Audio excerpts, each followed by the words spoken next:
Wolverine X-23 is back, and finally getting the rework she deserves.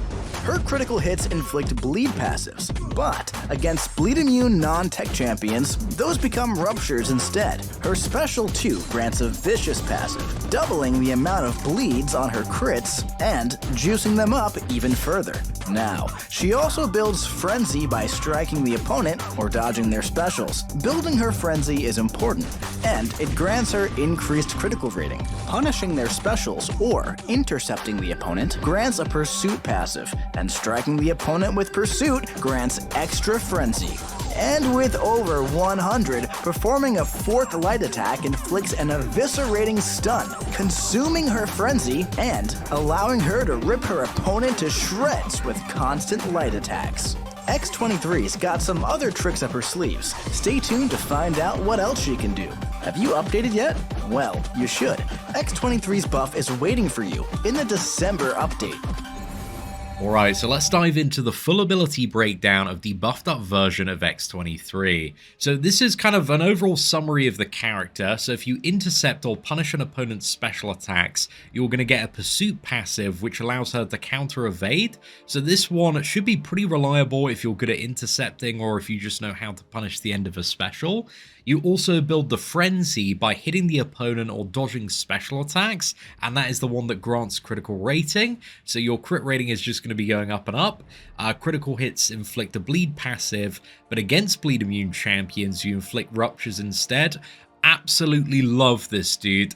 The most annoying thing in this game sometimes is like when you get trapped into a bad matchup where you've got like a bleed or poison or incinerate character and you just get absolutely nothing. So I love that there's kind of a workaround on this one.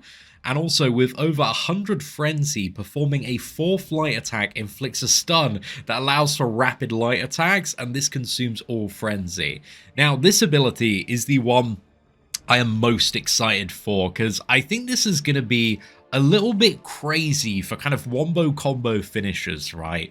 This plus the relic, dude, there could potentially be like so much reach toward the end of the fight. So I'm really interested to see this one in action, man.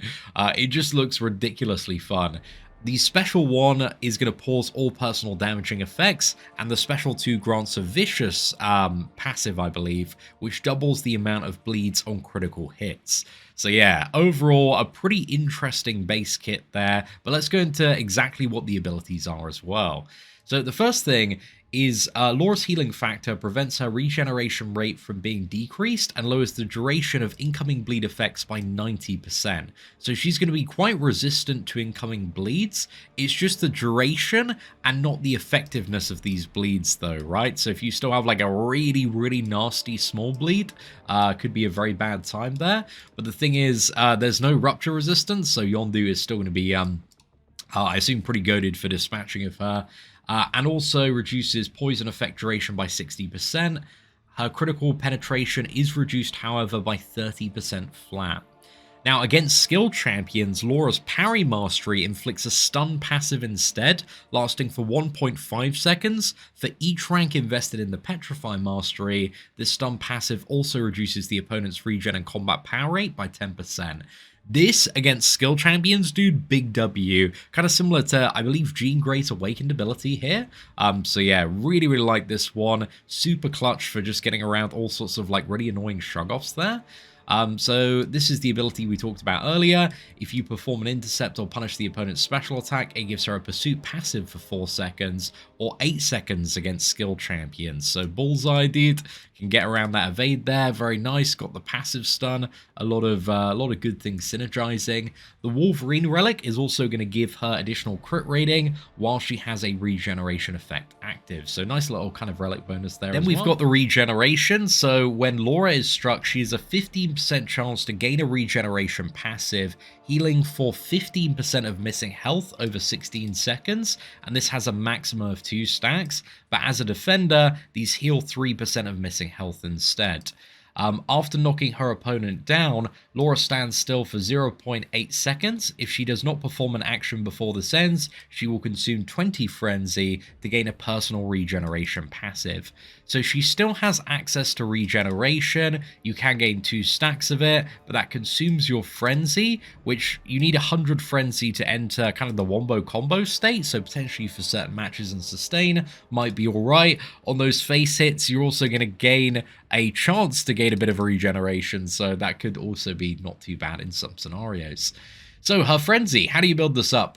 Striking the opponent gives Laura 2 Frenzy, striking the opponent with a Pursuit effect active grants 4 Frenzy instead, so kind of getting those intercepts and punishing the end of specials, which punishing the end of specials much easier generally speaking than just getting general intercepts, is going to give her that kind of enhanced state of Frenzy gain.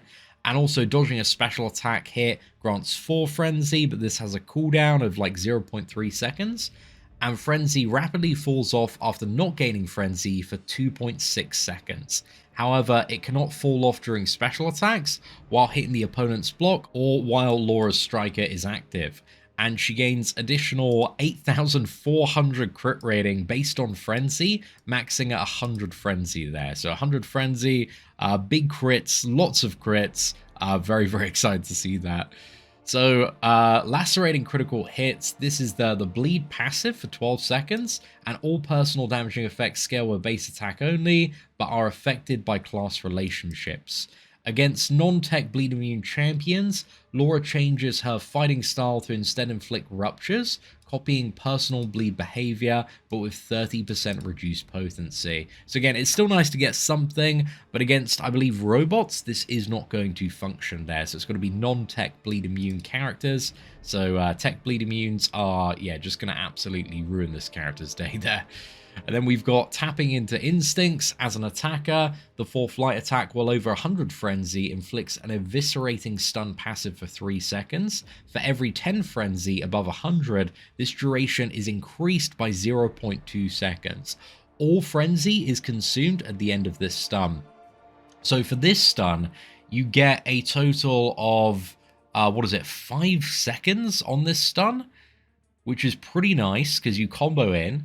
And then during Eviscerating Sun, Laura can rapidly perform light attacks. I think it maybe speeds up her animation a little bit, but if the opponent is suffering from a bleed or rupture effect, each light attack inflicts a matching instant effect, dealing a burst of 73.8 damage for each matching effect. Additionally, during Eviscerating Stun, the opponent is locked in place, Laura cannot activate strikers or specials, and her combat power rate is reduced by 75%.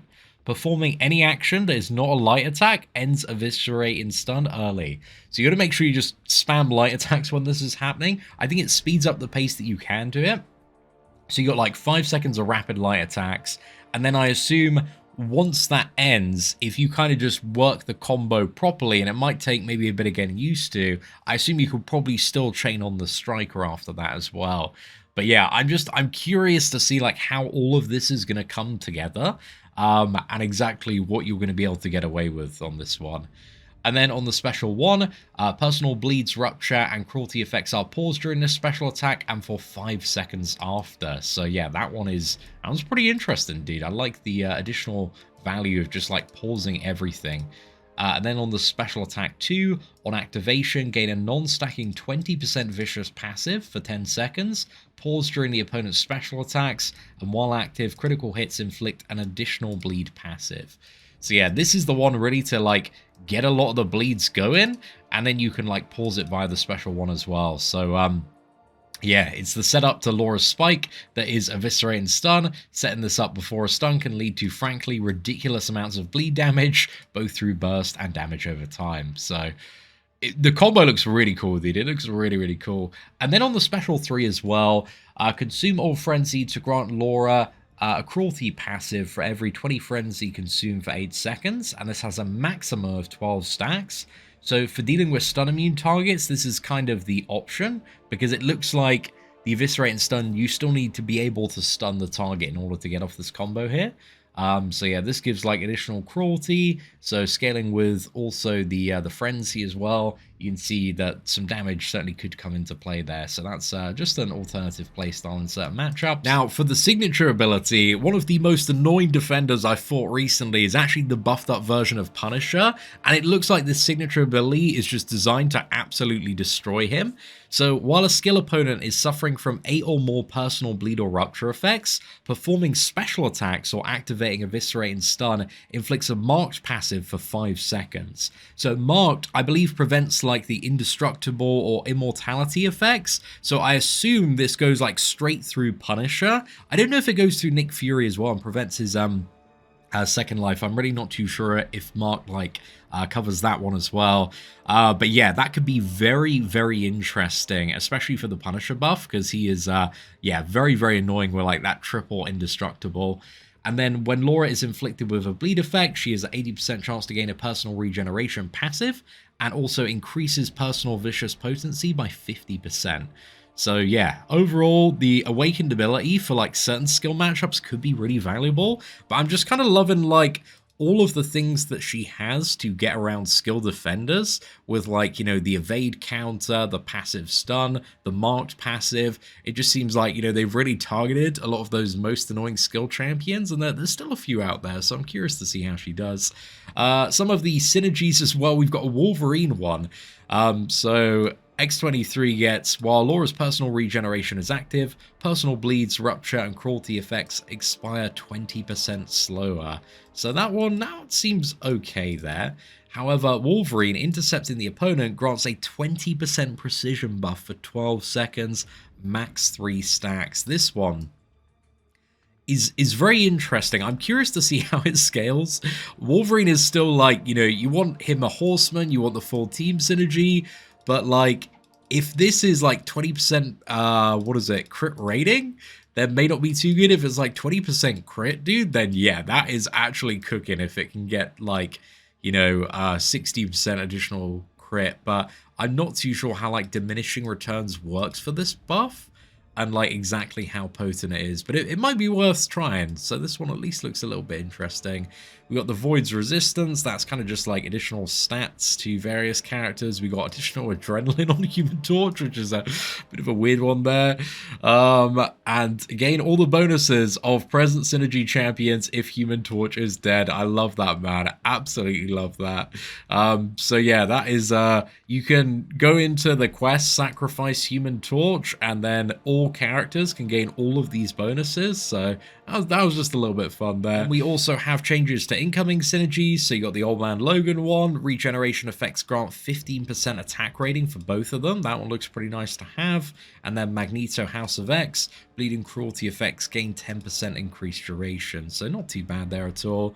But yeah, overall, I think the buff is looking solid. You really never know until it's in the game. But I really love the experimentation with like this new kind of wombo combo, like mega stun, light attack, and I'm curious to see like how that feels, what the output of that is, and also what that allows you to potentially chain on as well. So yeah, I just can't wait for the update and to be testing this champion. But anyway, ladies and gentlemen, if you enjoyed this ability breakdown, please do smash that like button. That'd be greatly appreciated. Let me know kind of anything that stood out to you in the comment section below about kind of abilities, matchups, utility, anything that could be really interesting to consider on some of those videos when this buff does go live. But aside from that, thank you all very much for watching. Take care, and I hope that you have an absolutely fantastic day.